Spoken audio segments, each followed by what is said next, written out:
In order to use computer simulations for assessing the response of biomaterials under physiological loadings, key steps that need to be addressed are segmentation of medical scans, reconstruction and discretization of the considered tissues, incorporation of realistic material characteristics and boundary conditions, and numerical simulation. Development of realistic mandible models is a challenging problem because the dimensions of various tissues are of almost different scales. For example, the thickness of the enamel and PDL are on edge with the resolution of CT/CBCT devices and thus difficult to reconstruct from medical scans. Additionally, a considerable part of the community focuses on studying restorations and artificial materials, including metals, ceramics, etc., which accompanying echoes aggravate the patient-specific reconstruction from conventional medical devices. As a solution, restorations are commonly studied on virtual models, obtained by modifying reconstructions of intact mandibles.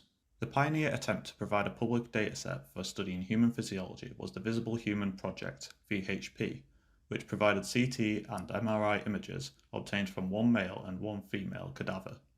However, in a study that used VHP data, authors could not reconstruct an anatomically complete mandible with all teeth and their comprising materials.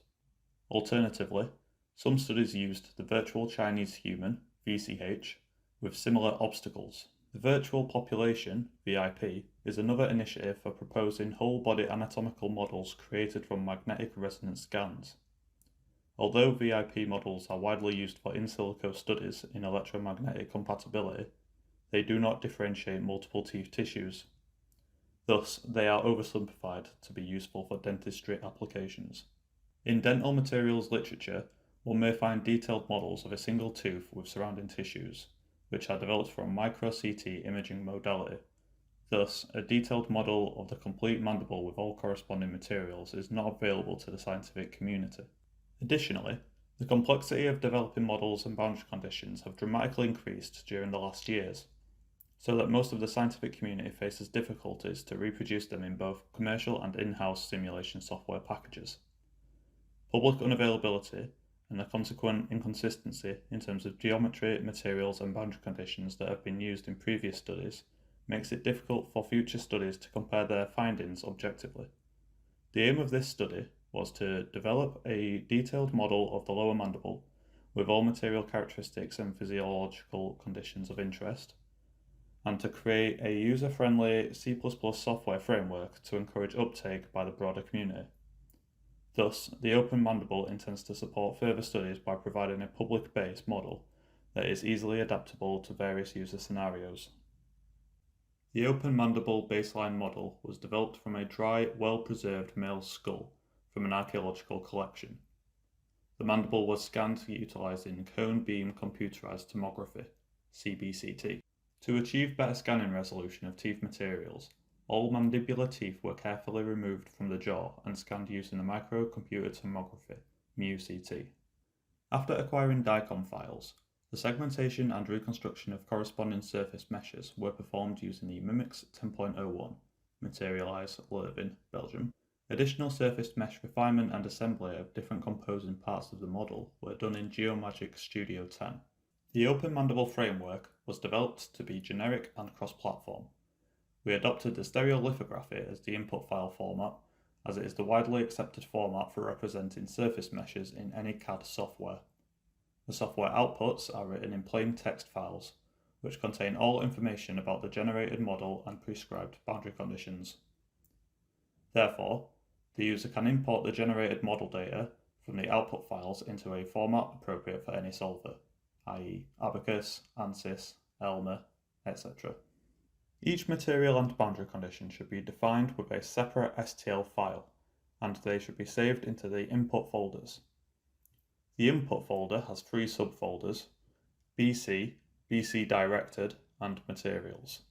The folder BC contains STL files that define nodes and surfaces, where constraints or loads need to be prescribed. Similarly, the BC Directed folder contains STL pairs for prescribing muscles as directed vectors.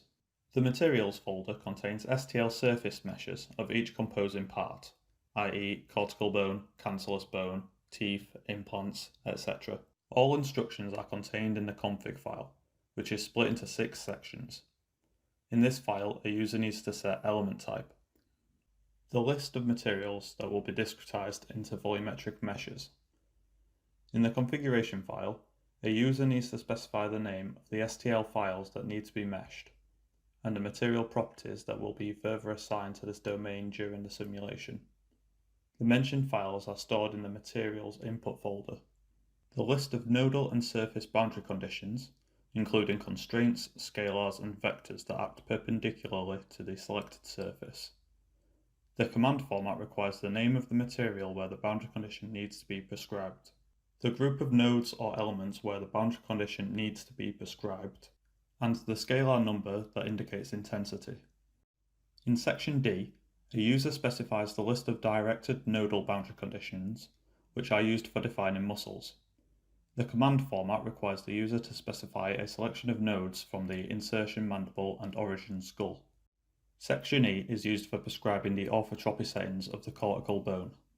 Finally, in section F, the user specifies the output file formats. Orthotropic characteristics of the cortical cannot be assessed from medical scans, and in literature they were modelled with harmonics fields through mandibles. In this study, the principal axes needed for modelling of the cortical orthotropy were determined by using the novel wave propagation approach. Starting from the right condyle, the wave was propagated over the outer surface of the simplified surface mesh of the cortical bone, assuming that gradients of the wavefront correspond to the osteon's directions. To ensure equal and smooth propagation from the source points, the front propagation was controlled with the geodesic distance. Moreover, we assigned appropriate IDs of the anatomical zone to each node of the simplified surface mesh following experimental findings in literature. Principal axis D1 was computed as the normal to the propagated wave. D2 was calculated as the surface normal, while D3 was calculated as the cross product of D1 and D2. These vectors were computed once for the simplified mesh, and they were used during the generation of an arbitrary model. Here, cortical bone osteons fibers are shown in 3D. The OpenMandible could be used to prescribe any Newman and/or Dirichlet boundary conditions. These features enable one to rapidly model both the overall masticatory system or isolated parts of the mandible. The muscle boundary conditions are generated by inputting a group of nodes from the mandible and uniformly connecting them to corresponding nodes on the skull. To ease this task, we provide a skull model that we used for defining the muscles in use cases presented in this study. Assuming that the intention is to analyse a single tooth, the first step is to adapt cut the reference mandible model. The remaining holes of the cortical and cancellous bone then have to be patched and meshed into a volumetric model. Finally, the corresponding boundary conditions need to be prescribed, which assumes editing the configuration file and the creation of corresponding STL files. To summarise, by slightly editing the baseline model, one could study various virtual treatments or diseases, including teeth restoration, placement of implants, or mandible bone degradation. The complete source code, executables, and data presented in the manuscript are documented and publicly available on the public repository. For ANSYS software, we provide a dedicated tutorial which shows how the generated models, mechanical properties, and boundary conditions can be imported in ANSYS for further FEA.